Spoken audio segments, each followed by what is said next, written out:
right, so we are welcoming the author of Meaningful Coincidence, Dr. Bernard Beitman. Beitman. Beitman. Just Beitman. Just try Beitman. B-Y-T-E. I mean, I like that version of it. There you go. There we go. I've been saying the other way for so long. I'm just like, oh, I really need to know. So he's the first psychiatrist since Carl Jung to systemize the study of coincidences.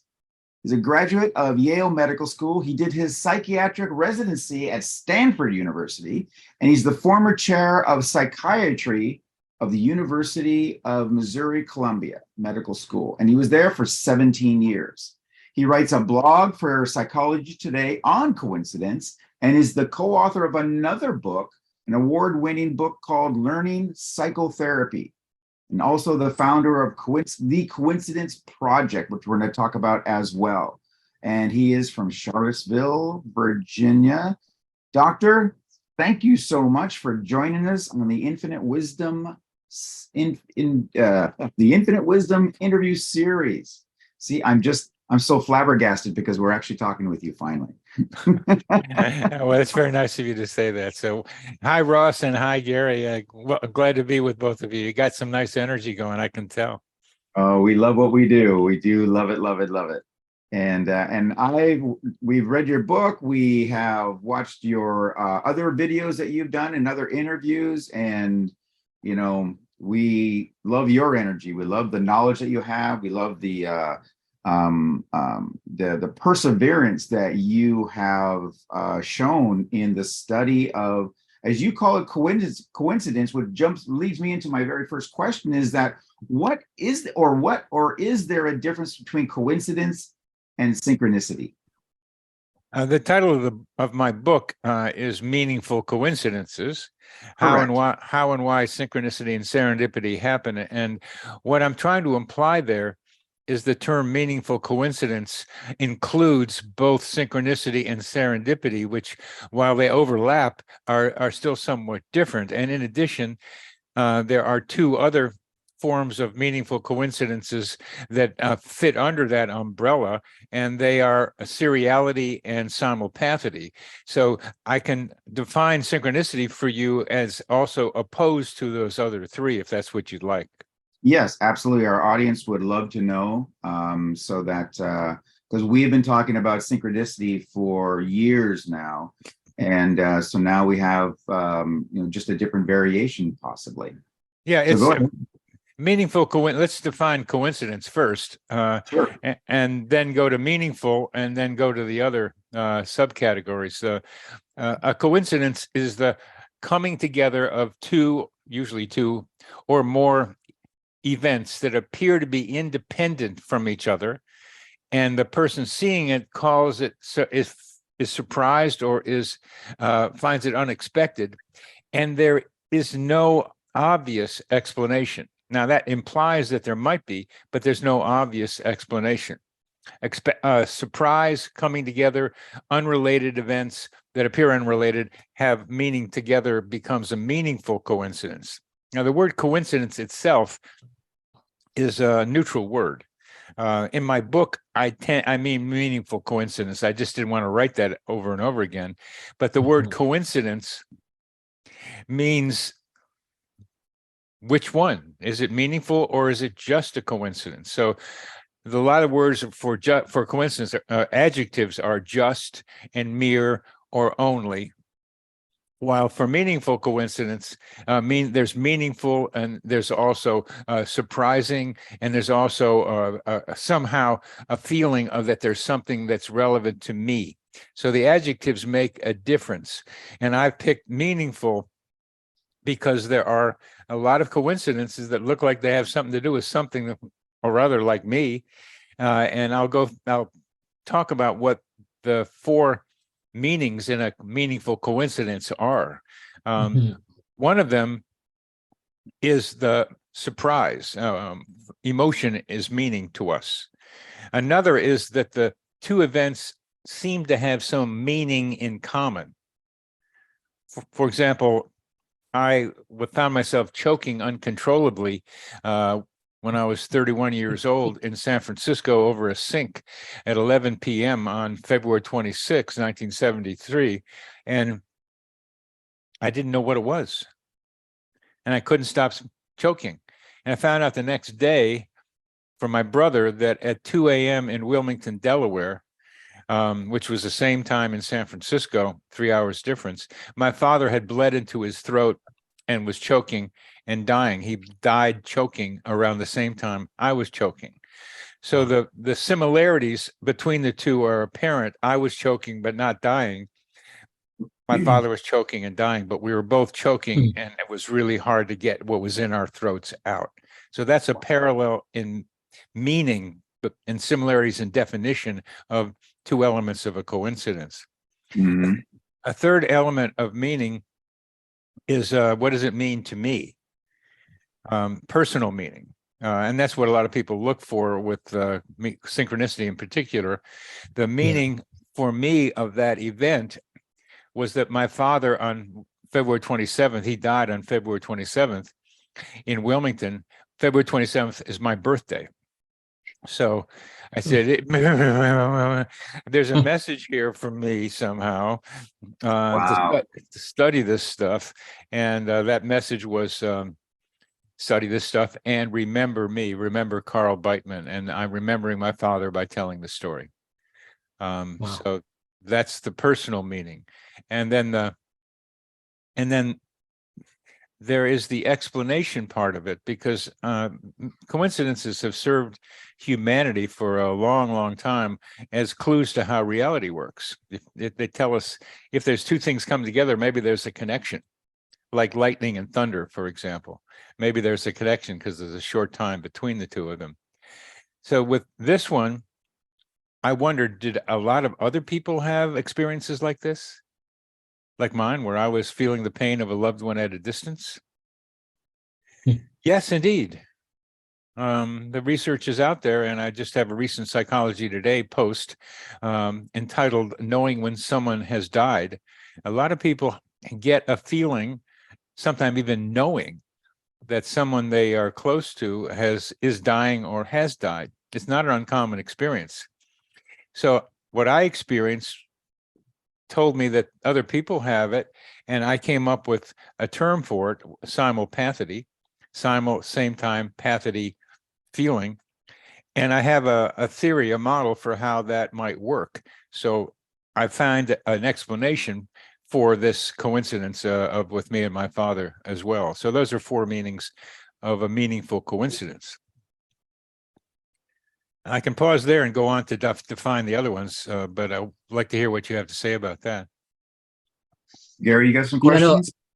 Well, I like the because we do a process called sync portals, and sync portals for us is similar in that. And sync portals for us are signs, symbols, events, or circumstances that bring into awareness that a union of at least two realities are at play for the purpose of the observer, who then extracts or injects meaning into it for purpose for personal, spiritual, or global evolution. And so, I mean, when we heard about your stuff in your book, I'm like, wow, this is like right in alignment. It's so perfect. And what I liked about, when you talked about seriality and simulcasity, that was a new insight for me into different ways to look at synchronicity. So would you mind talking about those a little bit? I love this, talking the way you just talked about that coming together, and you just didn't say personal, you said global. I'm very much involved with the belief that meaningful coincidences can help us avert the suicide that we are as humanity now going through. 100%. We agree. Oh, goody. So we're going to talk about how that might work.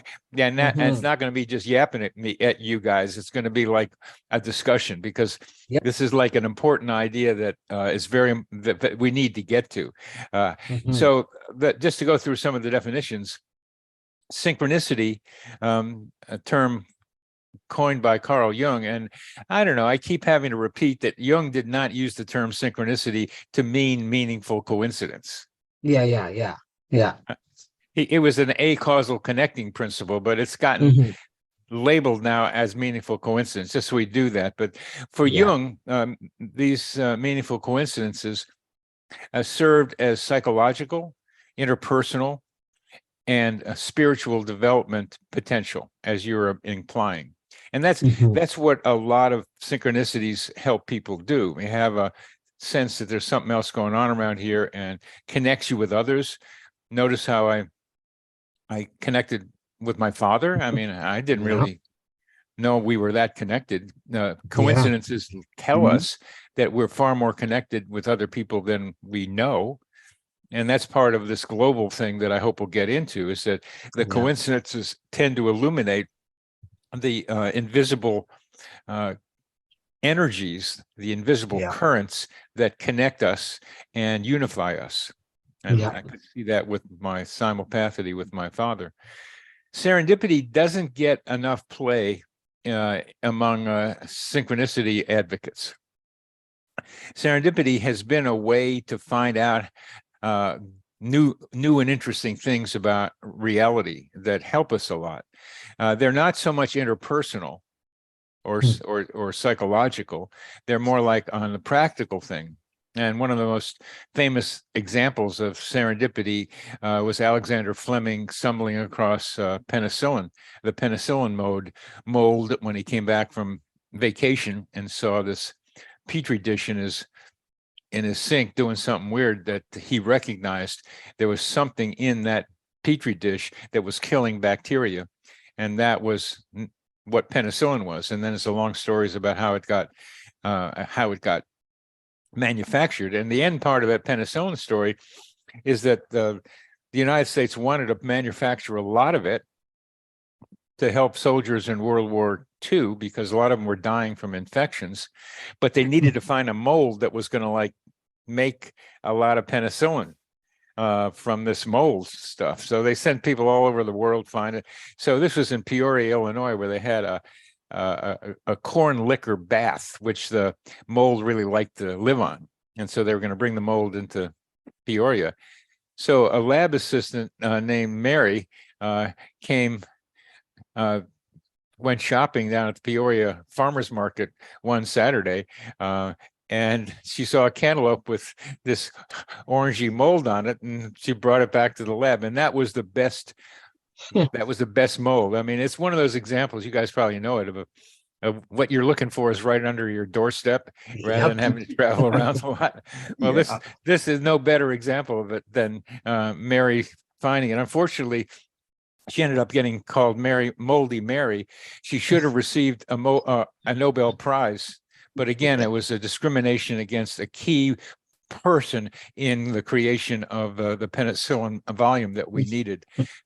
So those are illustrations of serendipity, and there's zillions of them. If you look at Nobel Prize winners' stories, they kind of well, we kind of stumbled on this thing, but then they make up a story about how they scientifically found it. But a lot of it's just happy accidents, and that's different from what we think about with synchronicity. But synchronicity and serendipity get overlapped with each other, that people call them one or the other, and there is a Mhm. Venn diagram overlap between the two.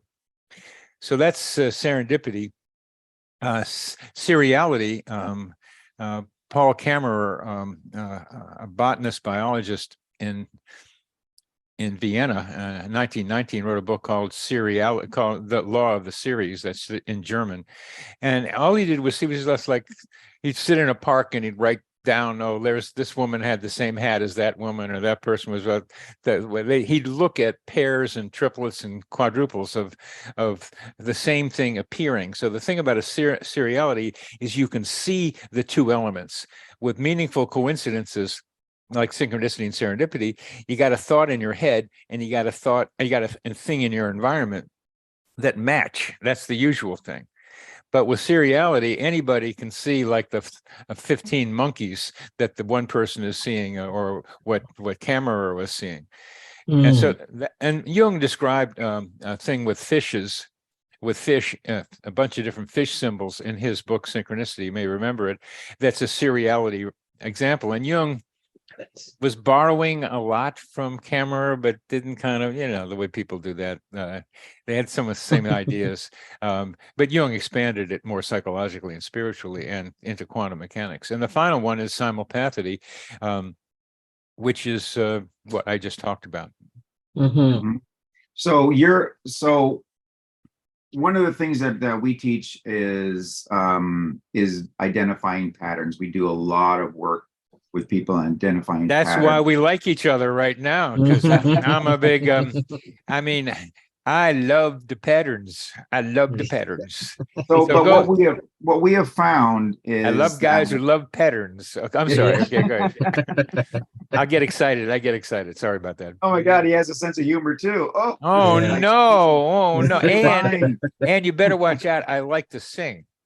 Oh, snap. Okay. I mean, if we get a kind of thing that reminds me of a song that I know, you might have to hear it. Uh-oh. So anyway, yeah, we both love patterns, and I'm looking for a ukulele or something behind you or something like that. Or you I just do it from this, man. Okay. So when it comes to patterns, so what we have found is that especially in modern society, people are so distracted. They're so in such a hurry that they don't see these patterns anymore. They don't see the coincidences. They don't see the syncs and the sync portals and identify the synchronicities that are happening in their lives. Are you or do you see that same lack of pattern identification in the people that you work with? Hey, I'm talking to you. And I'm saying, why do you think I'm doing this stuff? Just take a guess. Well, I'll tell you, I'm doing it because I want to get people to pay more attention to coincidences, because we need to. And you're absolutely right. There's so much to distract people. The internet and all the media we have are so distracting. But every once in a while, the media gets to slide something out into the general public. If you're paying attention, I'm watching a movie called Soul Sessions, and this woman, they're talking about human GPS in there, and they're talking about coincidences in there, and a couple other things that are like what I'm doing. So it's like hidden in there, but you have to see it. You have to know how to recognize it. I very much agree with you. Too much distraction, and I'm trying to help people see the portals you guys are talking about, this crossover between two events unrelated that show you something different. We're on the same page on that one. I like your portal idea. Anyway. Yeah. Yeah, 100%. Yeah, one of the things we and you talk about in your book in different ways too, but we emphasize the idea that in order for us to become aware of those sync portals, synchronicities, whatever the terminology is the person chooses, in order for that to happen, there's three things. You need to be present. Yeah. Right. So you need to work on being present. You need to expand your awareness. Yep. So that you can take that stuff and then from there, you can then start to detect those patterns. What's the third thing? The third thing is you need to detect the pattern, because the reason we say that is because we believe that synchronicities happen way more than people give credit for. But because they're not present, because they're not expanding their awareness, and because they don't detect the patterns, it's like it just goes right by them. It's right over their head. But it was there. You've got to be able to know something about the pattern that you're recognizing, because you have to have a basic understanding before you can recognize, before you can rethink something. So I'm also very interested, and just happen to have written down here for everybody's attention, where I would put that someplace else, is like, how do you increase meaningful coincidence? That's kind of what you're talking about here. Yep, so, exactly. So I'm going to add to what you're talking about with being present and expanding awareness. You've got to have it really helps to develop a coincidence sensitivity button, a button that goes on in your mind when something happens. So it's an intuitively or programmed thing where you say, oh, and then you start paying attention. So yeah, we've done that. Well, that's important to say. You've seen Yeah. enough of them now, so that Yeah. maybe you're not so surprised by them. You've kind of expected them, Exactly. but Yeah. you still get a kick out of them because they're so funny and weird and stuff. Absolutely. But you've developed this button that says, now I'll become more present. Now I'll expand my awareness, because you can't do that all the time. You got to take care of business too. So that button is a critical part of it. Developing that button allows you to do what you're talking about, and then start looking for patterns. Exactly. Mhm. So Hey, I'd like Gary, to, maybe instead of the infinity process, we should call it the infinity button. Yeah. oh, is this what infinity process means? But this What it button thing? does. Oh, Yeah. So that's Infinity Process is a program that Ross and I put together, and we teach students with. And what we do is we, in a very broad overview, we actually teach people how to consciously and intentionally create synchronicities and sync portals throughout their entire life based on the environment that they're in. so you're in the same business I'm in. Yes, Yeah, we pretty are. much. Yeah. Mhm. Well, why did it take us That's so why we long to get resonate. to that? I'm surprised it took so long for us to connect. Oh, that's one thing, but yeah, it helped. I mean, it's a good thing, because I've done about I've done about a bunch of them, 60, 70 of these things since Yes, my we book know. came out. So, Yeah. but I've learned how to do this a little bit better, and that's a potential advantage, because hearing that you are teaching people Yeah. what I just happened to be writing about this morning, which is 3 keys, you can't see it, but 3 keys to increasing meaningful coincidences. Okay. So we may as well enjoy that one right now. That I'm That's writing sweet. about what you're doing, but I'm writing it down. I want to do a post on that in Psychology Today. So we got some stuff to talk about here Yes. about how you do it. So let's have a little dialogue where we trade ideas about, or words really, about how you help people do it, in addition to the expansion to mind being present, and letting your mind expand out and look around. And the looking for patterns is just basic to it. But so I'll what else do you do? Well, I think again, I think patterns are, to me, are really one of the critical components, right? But in order to notice those patterns, it's really getting to it, and we do a variety of different things for people, getting people just being present in the moment, mindfulness type stuff that allows them to just be present. We have in infinity process, we have this thing we call the choice convergence point. Choice convergence point is where you strive to get to this place where all possible choices exist, because we have what we call an external matrix, which is the environment outside of us, and then an internal matrix, which is the environment inside of us, our brains, our thoughts, our emotions, our feelings, our body, all that kind of stuff. And the point in the middle where they both meet to create reality is what we call your choice convergence point. And from that choice convergence point, if we are in the moment, if we get to that place where we know that there's all these possible choices, options, and potentialities out there, then we can be open to the idea that, so this is where we expand our awareness now. Right? So we get to that choice convergence point, then we expand our awareness to say, okay, now what is it that my soul, my spiritual, my core essence is here to experience, to be, to do, to have, whatever it is. And from that place, allow information to come in, and from that information start to detect what patterns are obvious and apparent out there.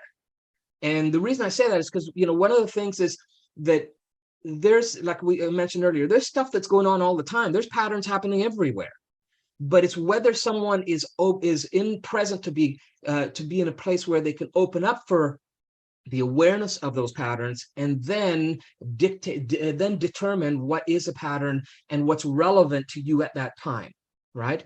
So one of the examples was, I have had this experience in the past where synchronistically, when I was younger, I would anywhere I could drive or travel throughout any city that I would go into on a regular basis, it would happen where just as I go under a light, a street light, it would go on or off and happen regularly, right?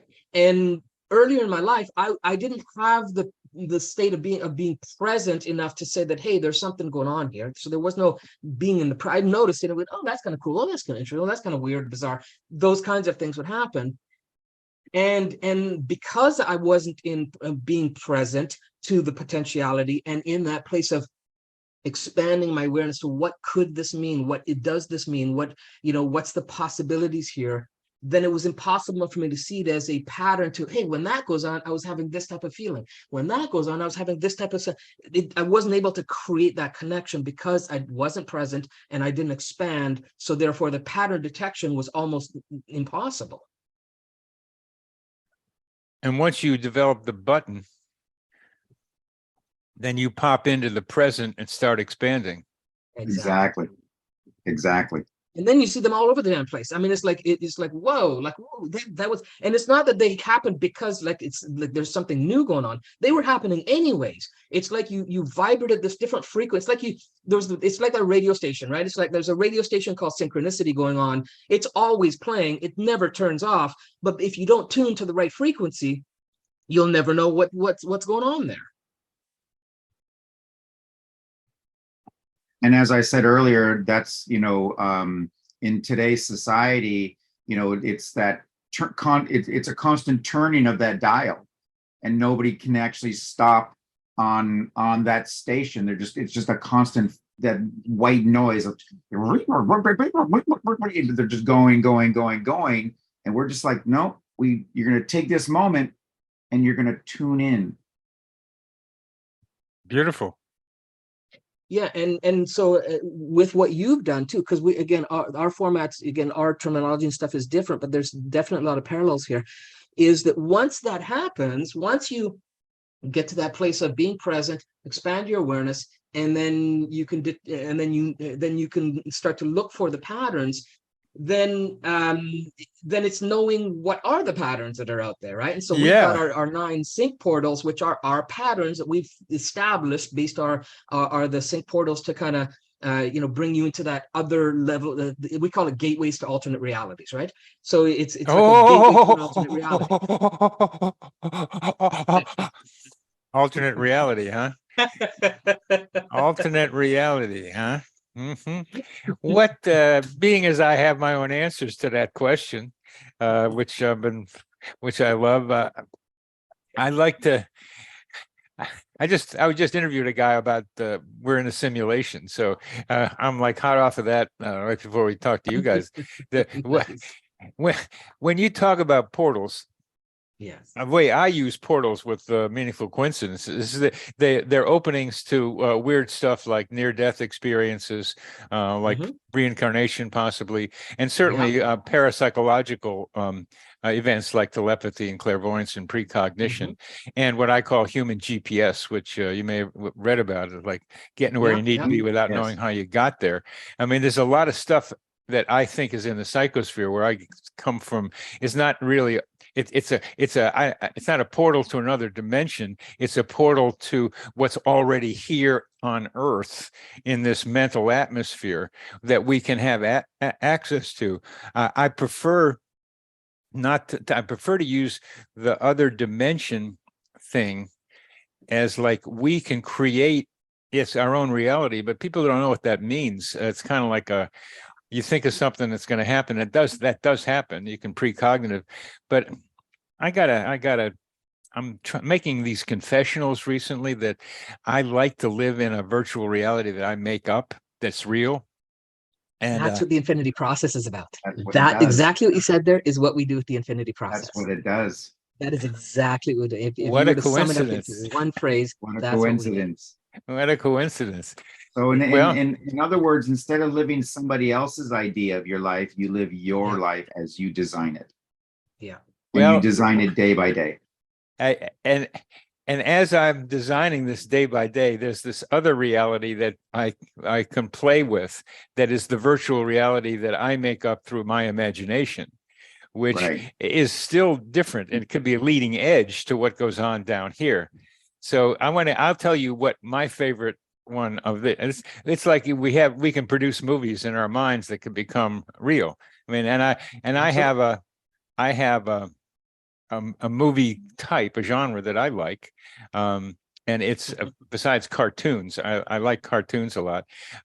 It's also a musical comedy. I like being in a musical comedy.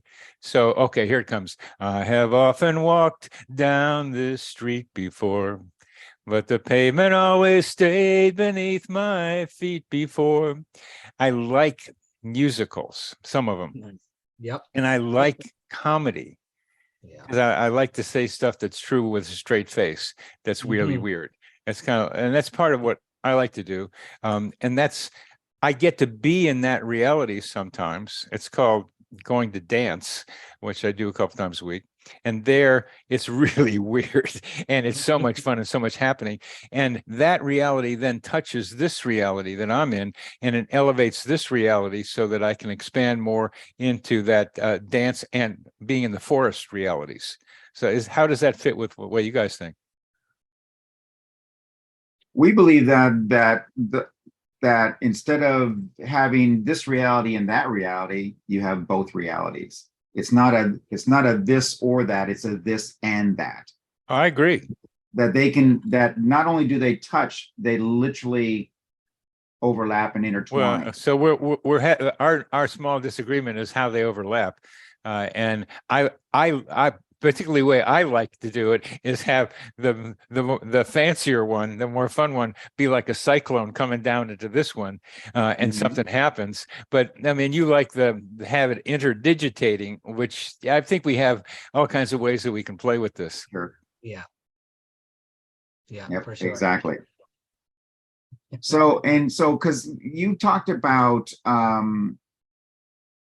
you've talked about intuition and the idea of honing intuition with, I believe you said, logic. Yeah. So the question I have is, doesn't staying in that logical mind interfere with our connection with the intuition into the web of the universe? I believe you have an opinion there in that question. If No. I did, wasn't an opinion?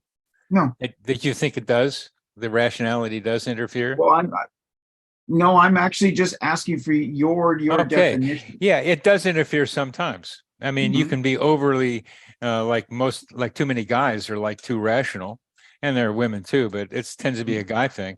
Tend to be rational, and the women tend to be more emotional. I mean, these are bare stereotypes that are changing a lot, but they're still archetypal ways of thinking about things. We need both rationality and intuition. And I don't know about you, but I've had my little intuition things that have really blown up and gotten me into trouble. That maybe I shouldn't have done that kind of thing, even though it felt like the right thing to do.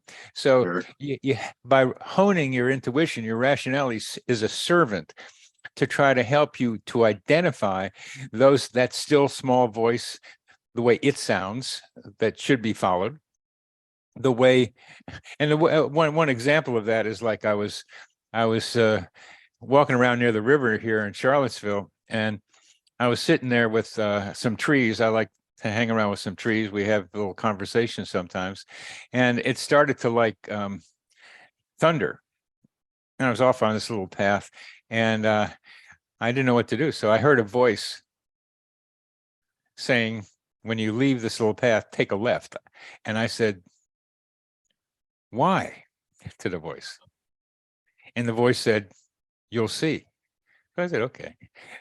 So instead of going back to the parking lot, which would have been safe and out of the rain, I took a left, and a whole vista opened up to me of seeing somebody perform who I wanted to see perform, meeting people who put on a book launch party for me, and Nice. have become good friends in a lot of different ways because I took a left.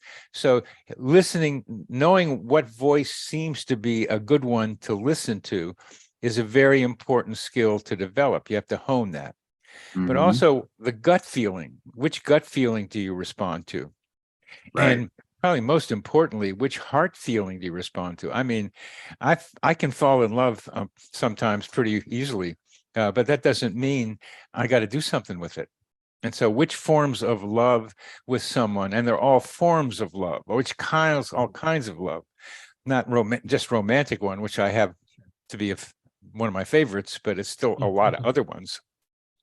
Which ones should I then just experience, or just should I do something with? So that's where the rationality hones your intuitive channels. They're channels that come in, and we come in as imperfect things, and so we got to like work on ourselves to like tune ourselves up to function better. So how do you recommend to your to the listeners of how to hone their intuition? Make mistakes. Be willing to listen, know what it sounds like, what that voice sounds. The voice I heard was pretty clear, and whether it was in me or outside of me, it sounded more like it was outside of me. And a lot of people do hear voices. Knowing which voices to hear and listen to that become portals. I mean, this was a portal, like you guys are talking about, For sure. into a new wonderful set of possibilities for me. So you have to hear it and make mistakes to see which ones you should not pay attention to, which ones you should question. But you only can do that by testing it out. It's a testing process. But if you don't take the risks of trying intuition out, you're not going to find out which ones are the right ones to respond to and which ones are ones to maybe ignore. Right. Yeah, and I think you have to be open to the unknown, right? And I think people are so scared of the unknown in that scenario. And one of the things we teach is to make the unknown your friend. And if you can do that, then you can allow whatever to unfold from it happen. And then again, going back to, being present, being aware, open your expand, and then noticing the patterns from that. So yeah, I think that's great. Well, one of the ways that I suggest to people to increase coincidences is to get lost. I love that. Yeah. Yeah. So let me share a quick coincidence story for you then. So yeah, just because that's a trigger. So I had an experience where I came to visit a friend of mine from. I used to live across the other side of the country, and I came over this side to visit a friend of mine who lives out here. I like geography, so tell me the places you're talking about. So currently, I live just outside Vancouver, BC, British Columbia, Canada. Near Cortez Island. Goody. Okay. And I used to live just outside Toronto, Ontario, so like completely under the opposite end of the country. And so I came out here to Vancouver to visit a friend of mine, and he lives out in deep boonies, like you got to go all the back roads to get to his place. And I was at his house, and someone had to go to the store to get some stuff, and I said, I'll go out, no problem. I'll just figure it out. I'll go. And this is pre everybody having a GPS on their phone. This is pre that, right? So I don't even think I had a phone when we drove to I don't think I brought it with me because it wasn't attached to everybody at the time, because this is like 15, 20 years ago. And so he said, okay, go this way, go that way, and then you should end up at the store. And I'm like, okay, great. So I get out, me and my wife are in the car, we drive, and we go, and it's about a 15-minute drive, right, to get to the store. So boom, boom, boom, boom, where all these, take this, he said, go to this stop sign, go here, da, da, da. And so that's going there. But in my head, I'm like, okay, coming back, I don't have it reversed. And I didn't write it down. I didn't have a map, and I'm like, and so my wife's like, how are we gonna find? And I'm like, you know what? I'm just gonna trust that we're gonna go. I'm gonna let my unconscious just kind of trigger me when to turn, when not to. And 20 minutes later, we ended up in front of his house. I'm like, I don't know how we ended up here. We just did. Well, you laid the path down. So it was there, and you didn't try to overthink it. Yeah, well, I was present. I expanded my awareness, and then I was looking for the patterns. So my unconscious would pick up the patterns of the either straight signs or direction, all those things, and I just trusted it. And again, trust in the unknown is a big part of that, right? Which you talked about. Very nice, very nice, very nice. Mhm. That's what I call human GPS or internal GPS. That we have that capacity, and you just let it fly. That's great. Yeah. I mean, the way that Gary and I actually met, it's been 13 years ago. We came together on a project through someone else, and we just found that we were just, he was doing something, I was doing something. We compared notes, and it's like, we're literally almost writing the same thing. I'm like, well, this is working out really, really well. And then through an evening, we were working late one evening, and we started kind of, having to chat about, he was saying something about his wife, and if she's listening, it was a good thing. And I said, my wife did that too. It was something in Jamaica, I believe it was, wasn't it, Gary? It was Jamaica. They'd gone, and I'm like, well, my wife just did that too. I said, when did your wife go? And he says, like 6 months ago. And I'm like, well, that's when my wife went. So then I call my wife, and I'm like, do you know Maureen? And she goes, you mean Mo? And I'm like, yeah. She goes, yeah. We've been friends for, 2 years. And I'm like, well, I'm working with her husband. And she's, you got to be kidding. I'm like, no. And he calls his wife, where we put this coincidence together.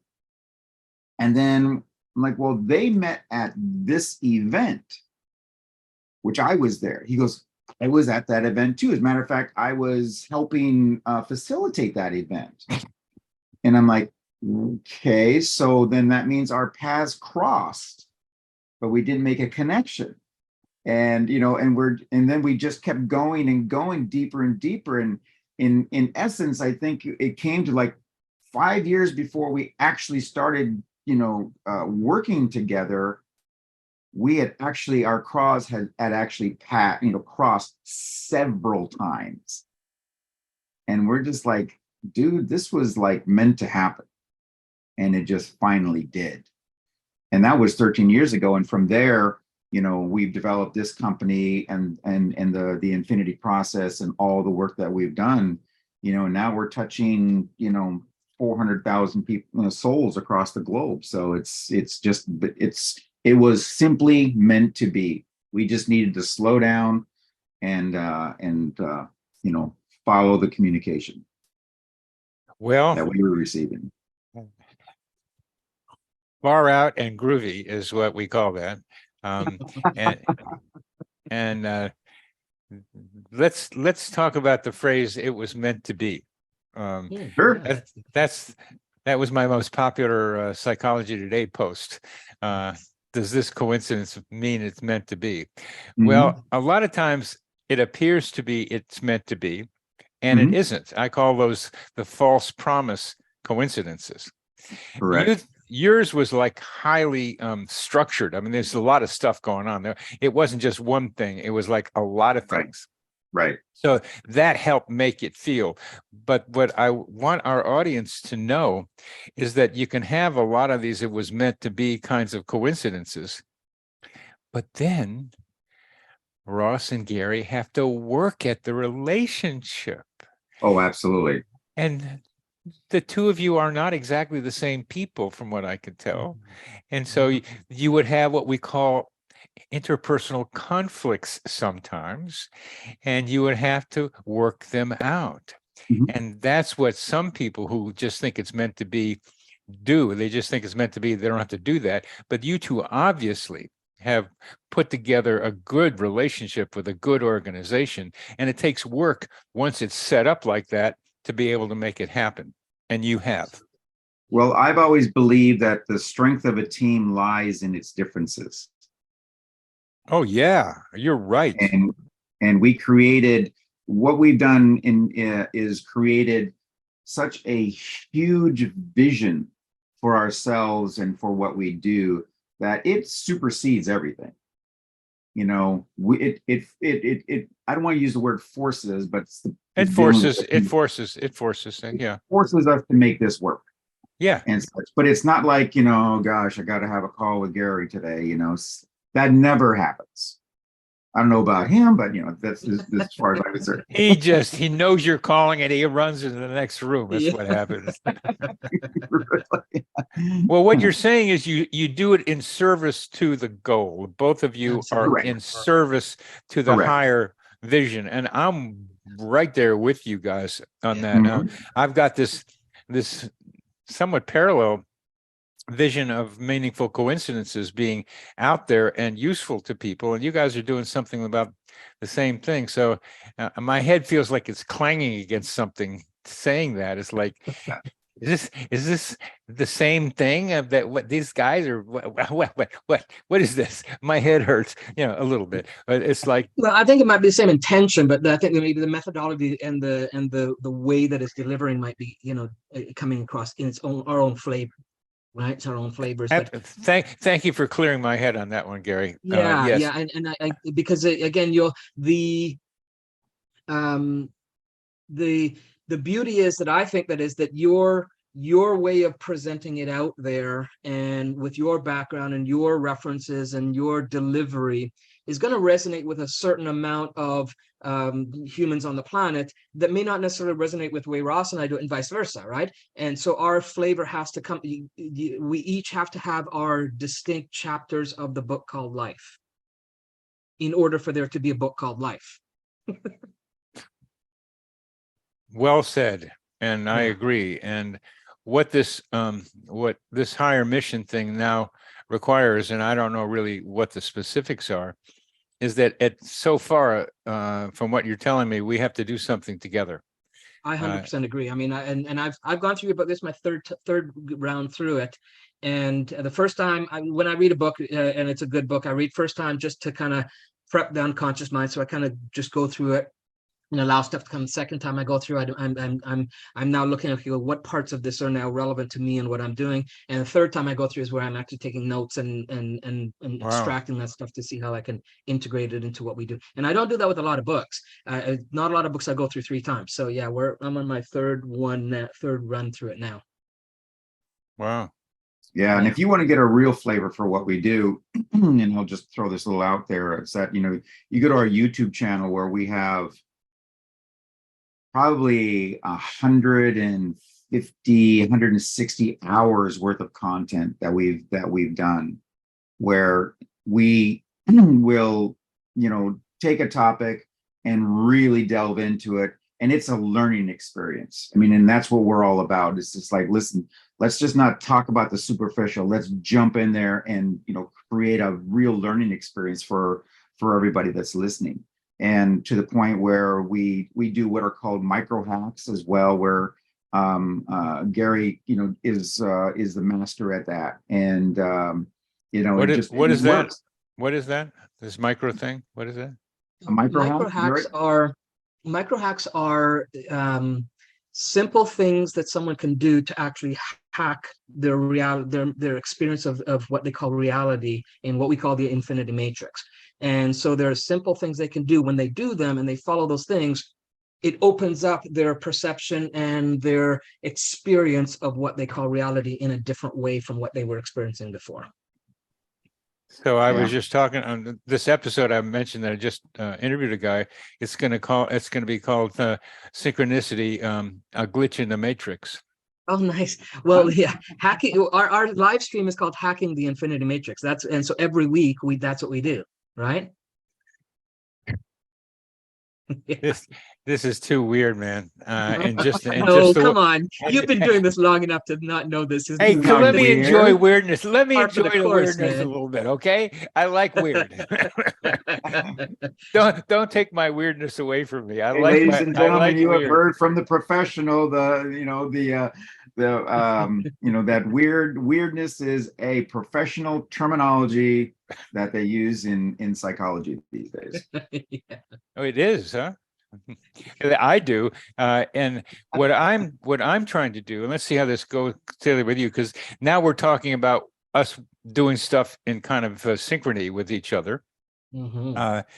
What I'm finding is mostly with younger people that I can talk with at dance, where their minds are expanded far beyond the usual regular reality of adults, and Mhm. they know stuff, but they don't know that they know it. So Yeah. I have I have this tendency to think of myself as Professor X of the X-Men, and trying to be able to like organize people who have special talents, and that what I come along with, which I just love making fun of, because I'm just, I don't know if, but you could tell that I was an old hippie from San Francisco in the late 60s. That's I got where a sense of that. you Yeah. got a sense for that. Well, I this is, didn't. I had no idea. it's too bad. Too bad. Well, that was where synchronicity spoken here signs were up. At least I Yeah. imagine they were. Yeah. It was happening all the time. Yeah. Acid grass mescaline on Haight Street. That stuff that happens. I mean, it was really fun, and it was very educational. And what I'm bringing to I'm bringing that ethos, that part of the ethos, to current reality from that kind of perspective. But Nice. what I'm trying to say is that you must run across people, which may include yourselves, with special talents, that I'm trying to help find ways to integrate them with each other, because the major purpose is make this a playground and have fun and figure out what's going on around here. That's the basic Yeah. idea I've got, because curiosity, have fun, laugh. I like laughing. I like singing. I mean, this just like my grandchildren like those things too. My Sure. grandchildren are only interested in fun. I just don't Yeah. understand that, and so am I. And being able to make this thing what it could be, which is a playground for human beings and animals and trees and plants, and really have a good time here while continuing to try to figure out what's going on here. That's part of the fun of it. We're in a simulation, or there's an alternate reality, whatever we're going to say. There's some weird stuff going on, and I do with the psychosphere is what I pay attention to. Yeah. But the idea I'm trying to say here is helping connect people with special talents that can help mitigate this global warming, polarizing war thing. I'm tired of it. We shouldn't be doing this stuff anymore. And try to be able to fit that all together into a collective human organism, which we can talk about. But that's the basic idea I have, and I want to see how that fits with what you guys are doing. Well, you know, Well, Go don't ahead. talk at the same time, when you look at boys. what's going on in the world today, and you look at the narrative, I mean, let's use the last 3 years as a perfect example. And you look at the narrative that has, that has been used to, manipulate particular thoughts and behaviors. We see what's going on because we are always out of that 30,000 foot view and such, and you can see what it's happening and such. So part of what we've done is we've taken the same system that was used to do that and turned it in on itself. Good. But better. Yeah. Okay. And for the good, and to be empowering, and to let people understand that they are an X-Men. They are special. They have a talent of some sort that is better and than the person standing next to them. You always have something special, something unique within you. Yeah. No matter who you are, no matter what race you are, what society you came, what culture you came from, what country you're in, what city you're in, it doesn't matter. There's still something very, very unique about you, and we want to help draw that out and such, and not let society push it down and push it away, because those people, they're the thinkers that we read about. Because every great inventor, artist, singer, dancer, and such like that was that person that was like, you're too different. You're not matching with what our idea of how you should be is. And in many cases, it works. They're just like, oh, okay, I won't be like this. And just like what you were talking about with, with your children and how they love to laugh and play and dance and play some more and laugh some more. It's like, why can't we do that when we're, 30 years old, 40 years old, 50 years old, 60, 70? It doesn't matter. Why can't that continue on? It's because somebody else's narrative has pushed them down. And that's what we try to do. That's what we want to do. That's what we do. Yeah, and one of the okay. things that again, synchronistically, that we've tapped into as well is because you talk about bringing people together with their talents and allowing the talents that have impact on the planet in an evolutionary way is what we look for. And we are, Ross and I actually are part of a group of 15 or 16 other teachers that do this thing. It's based on the idea of collaboration. It's put together by a friend of ours, and she put together a thing called Expansion Alchemy.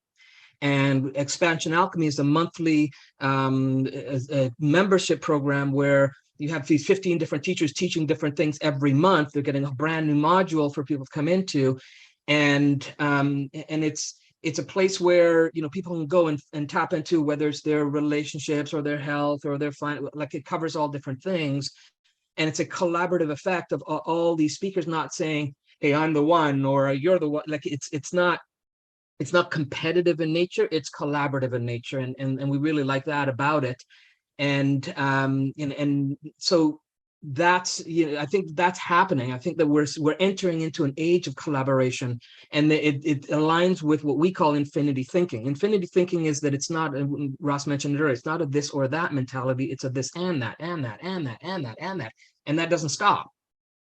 But then from that place of choice convergence, where all the choices come to choice convergence point, you get to decide which one of those pathways, which one of those realities you want to step into and experience. Two things from each of you. Ross saying, you're different. I mean, recognizing people know that they're different. And I like the weird ones. I like the weird ones. They're usually nicer than regular people, not always. And there's certain various weirdnesses that aren't so nice. I've run into that too. Sure. But the good weird, who have the good hearts and are really searching to love, to help, to collaborate, are the ones that I'm beginning to see more of, and being amazed at some of the capacities, as you must be, of the people that you are involved with. It just keeps blowing your mind, I imagine, because it's blowing my mind about what they can do and how they think, and just say things just really straight. And it's like, what? How did that come out? Yeah. And then what Gary's talking about with collaboration, that's a real art, to be able to help people collaborate. And Yep. so to be able to hear that you're doing that. So I have my question for you is how, just to start with, how does my book enter into anything that you will be doing, that you are doing? Well, aside from us taking nuggets from it, or like some real good nuggets from it, and integrating it more into making our sync portals that much more of much more solid in the elements to it, I think it really has filled out some pieces in there which you've just explored that we haven't, right? And so that's definitely a piece of that's, again, on the third take here. That's what I'm extracting from it. And one of the things that I got from that is and we'll get back, we'll finish off your question in a second, because I did want to touch on it. One of the things that you talked about, which I'd like you to, before we end here, is talk about the coincidence or types, because that was really for me, that was really like, oh, I love that chapter. It's like when you talked about the different types of, I really love that. So that was a good distinction variable for me. So I think with your what your content, I think that there may be even some opportunity for us to kind of hook you up with Anaya, with the Expansion Alchemy, to have a place where you come in and do some talks in that platform. And I think that there is definitely some work there, but I think that just even us kind of continuing beyond this to have conversations around this, there's a lot we can go into. And thank you for that. And what I'm looking for, and which is there, is just how to be able to talk about it, is that Mhm. the collective human organism was an idea that I had in the back part of the book, that Oh, we nice. each are Yeah. cells in this Mhm. collective human organism, and we Yep. each have other cells that we can relate to that are close to what we're doing, and that there are other organs in the that are made up of other cells of other people with particular capacities, and that we have to organize ourselves and recognize the collaboration that's required, both individuality and part of the whole thing, to be able to do both at the same time. And you're both headed in that direction, or are in that direction, from what I can tell. Mhm. I'm not Yeah. saying anything. Yeah, Yeah. you're just nodding aloud. So Absolutely. what I have with the Coincidence Project is a beginning of that. I don't have the organization that you have. We just incorporated like 6 months ago or so, just trying to get it together. Nice. We have a thing called the Coincidence Cafe I that we like invite that. people to come to. I don't know if you want to show up at that. I'll send you an We'd love I'd invitation. to. love to. Yeah. We'd love But to. but Absolutely. but you guys really just see it and see the slice of humanity that we get versus the ones that you Mhm. get. Besides that, I didn't realize it's all about being in Canada. All about being in Canada. I didn't hear any boots from you. It's because you really fooled me on that one. And I love the Gulf Islands. And by the way, trying to see what our thing is, and I get to see what your thing is. Mhm. Mhm. Because there's going to be, we talk about meant to be, and I kind of don't like some meant to be's because it means more work. I got to do this. I mean, but I also like complaining about it. So that's part of the fun of it. too. Oh, Well, no. when you take when you're talking about geographical locations, now mind you, I'm in the United States. Oh, where So are you? so for our coincidence to have worked, Gary had to come have something that brought him down to Seattle for us to All the make all way of this from work. Vancouver to From No, Seattle? no, no. From Toronto. From Oh, Toronto. I was in from Toronto at Toronto. the time. Oh, okay. Yeah. So I mean, it just keeps getting bigger and bigger, and Yeah. the interaction that his wife and my wife had was us going from Seattle up to the Vancouver area. So there's just this absolute this crisscrossing, across different countries and borders. So Oh, I want that, to ask you another oh, question though. So there was something that you said that really I just loved it. And you said in one of the interviews that you did was that structure overpowers the coincidence process. yeah. Can you explain that to our audience on what you mean by that? Well, I think I can use the metaphor I like. A structure is like the matrix you're talking about that keeps people stuck in certain behavior patterns. I mean, there's a roboticness to a lot of people's behavior where they just do what's expected from their environment. It's a programming thing, and the Condition. narrative. Yeah. And the narrative, you guys know that. So Yeah. the more you're stuck in that, the more you're tunnel visioned, and you know this, more you're tunnel visioned, and the more you're only seeing what you're supposed to be able to see, and you're ignoring the things you're not supposed to see. So that's why I like this. For one of the reasons I have to admit, I'm also like a comedian that enjoys like disrupting the standard ways of doing things. It's like I almost got kicked out of medical school. I almost got kicked out of my residency because I wasn't behaving quite properly. But because Mhm. they were Yale, which is fancy, and Stanford, which is fancy, if you get in there, they're more likely to keep you in. So that's what happened.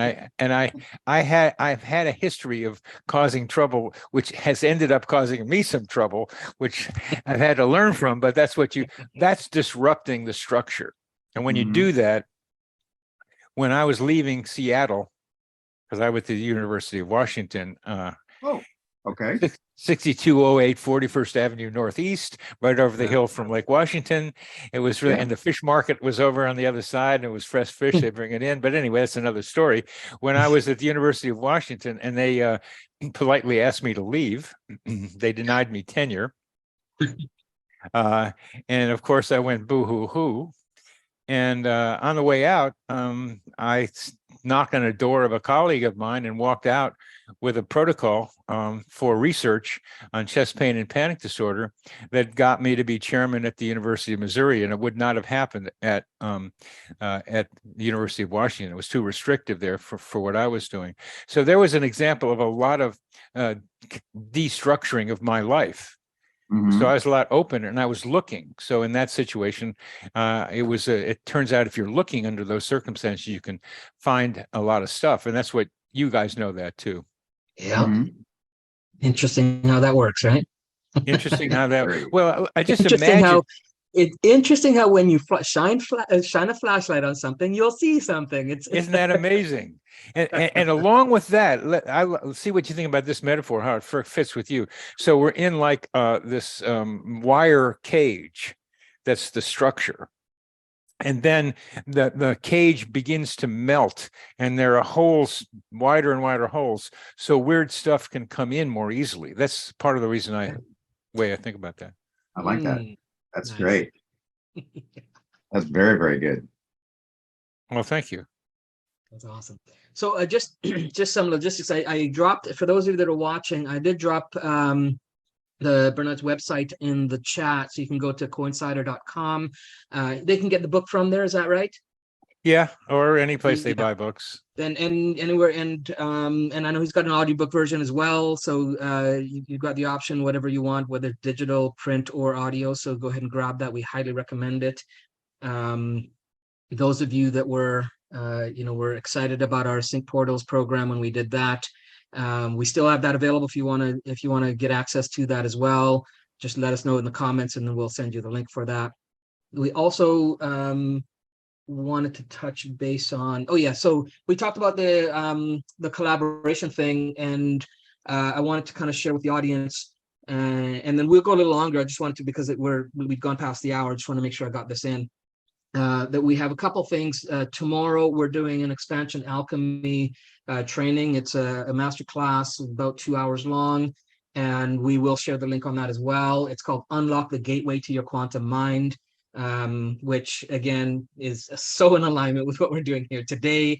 And we also have our 5-day challenge, 3 steps to your ultimate, 3 steps to your business badass self, starting on Monday. For those of you who want to get on that, the link is it's pinned to the top of the comments.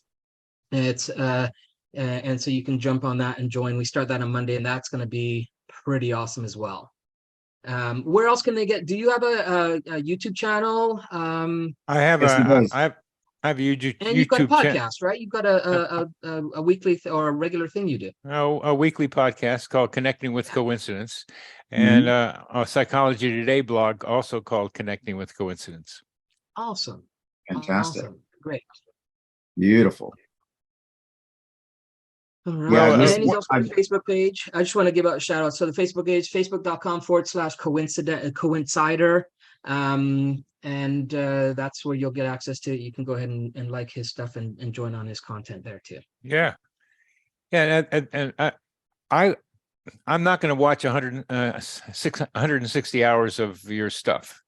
I Come can't. On, you don't know. We might as well just end this thing right now. It's pretty binge worthy, man. I can't. Know. If you see this, the CPU does not have the capacity for that. And I'd really like to have kind of like at least a summary of what you do, even though actually what I'll do is I'm gonna send you the link to the episode what is the infinity matrix. Okay. And that's going to give you a really nice overview of our belief systems and what we do. That's good. Which we probably need to do an updated version of that, but he'll send you the most updated one. Yeah, this is And what I'm beginning to imagine, and I've got to be able to tell you this about your stories about how you interwove with each other. The closest I get is people sending me stories of how they got married, but then they have a photograph from 10 years ago when they were together someplace but didn't know each other, like when they were kids or something. I mean, yours is like a much better version of that. Have you written up this story by the two of you?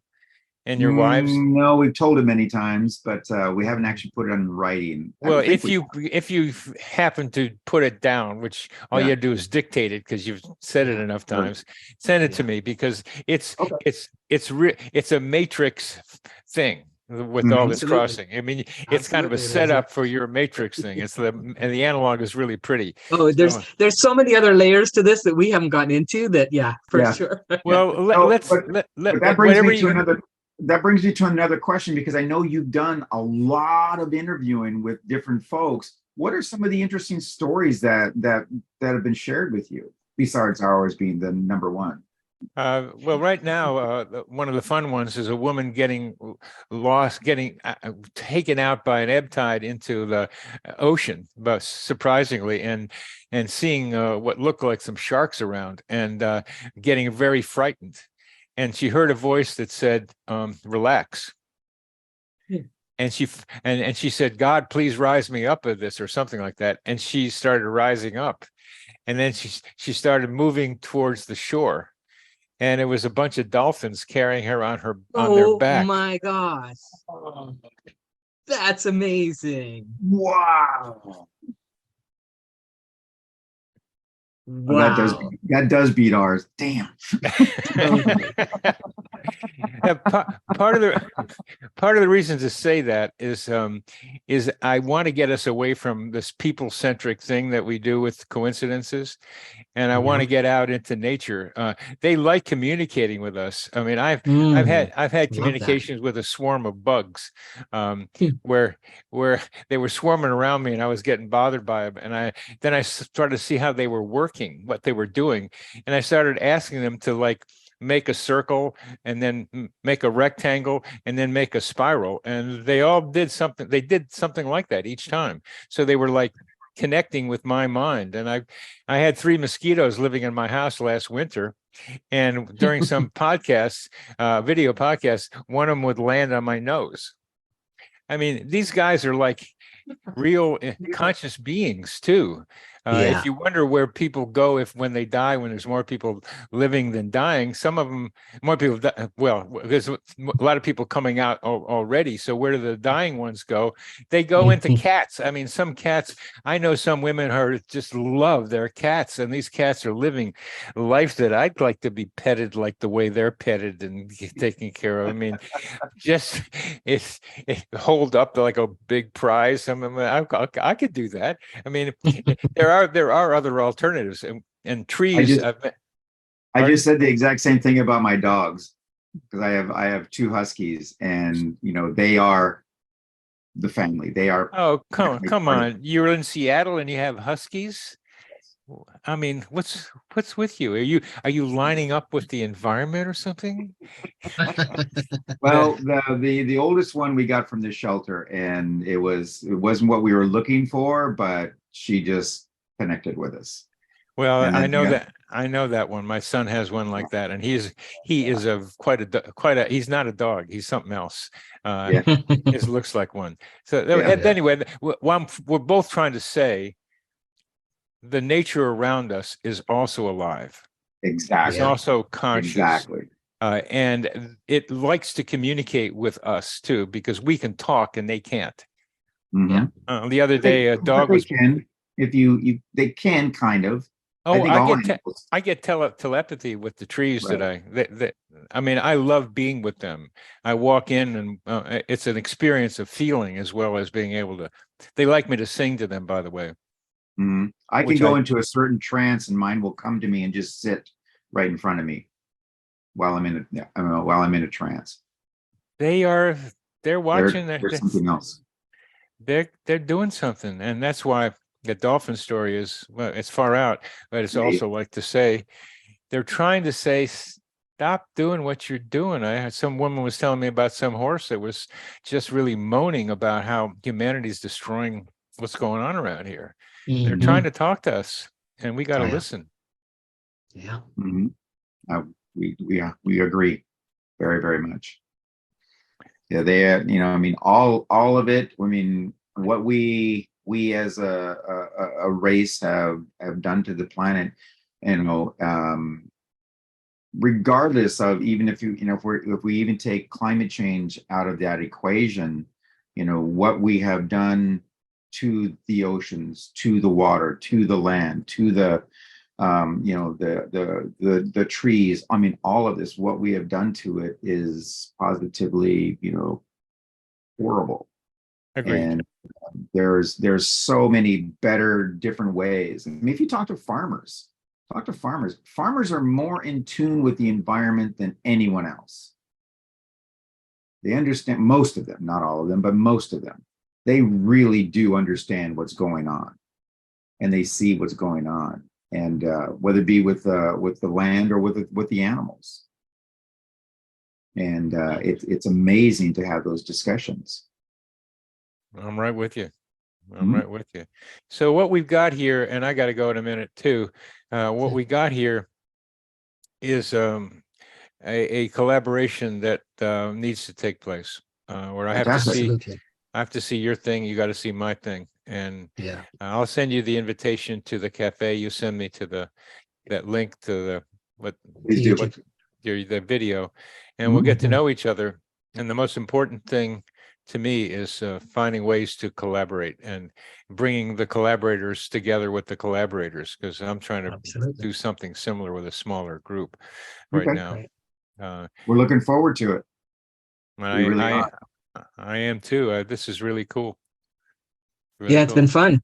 You're really cool. Hey, thanks.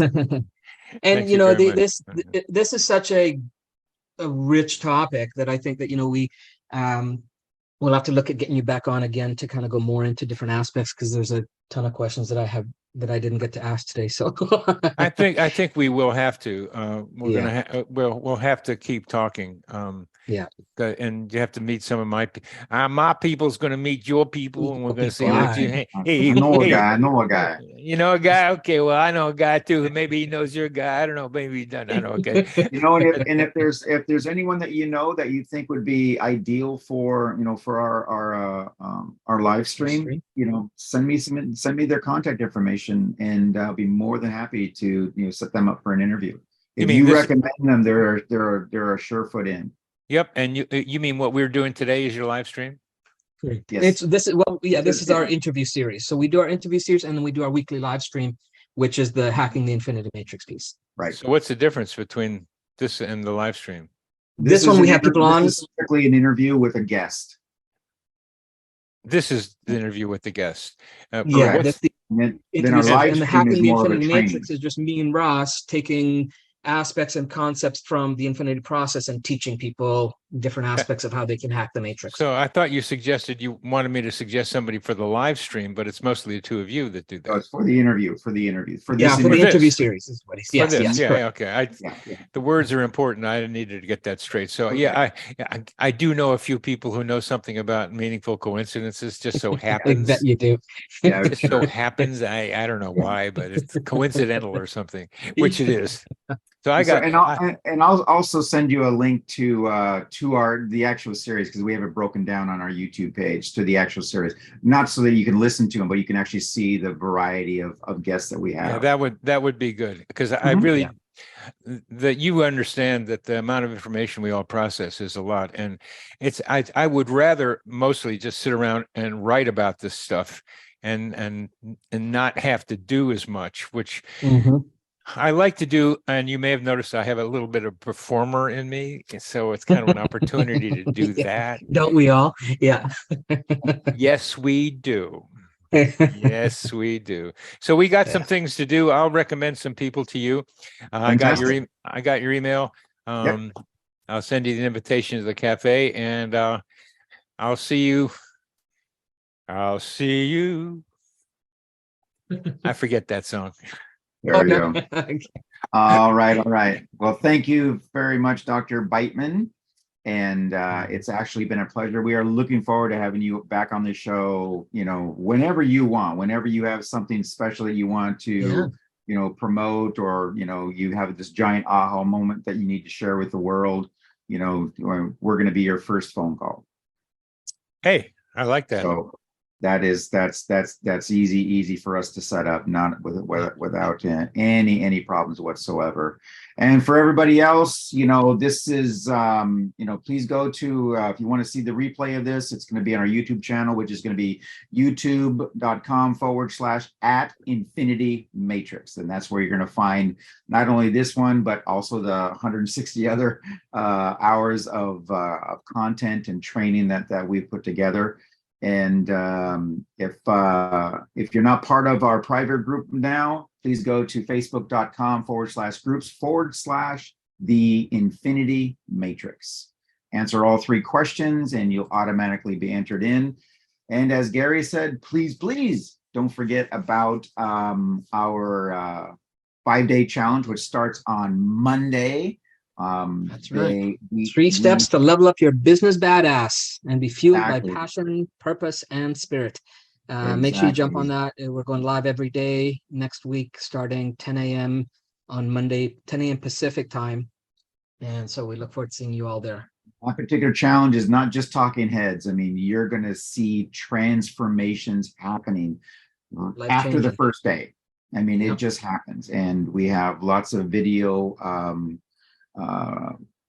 of people who have just done testimonials for us that they're just like, I can't believe that this happened. I had no idea is my favorite term, that I had no idea that was holding me back. We're like, ta-da. So thank you very much for joining us, Doctor. Thank you so much. I'm so looking forward to the future that all of us have together. Absolutely. Thank you, Gary. Thank you, Ross. You're welcome. It's our pleasure. Okay, well, everyone, until next time, remember, we dare you to be exceptional. The only way to do that is to implement what you learn and learn from what you implement. Be well, everyone. Bye-bye. Well, you made it to the end of this interview, and that tells us one thing. You liked what you heard, and maybe, just maybe, you might want more of the same. So be sure to hit subscribe and ring that bell. As a matter of fact, you might be ready to step things up for yourself. You see, everyone that you've heard us interview for the Infinite Wisdom series all have one thing in common. They've harnessed their own potential, claimed their badass self, and raised their game and leveled up.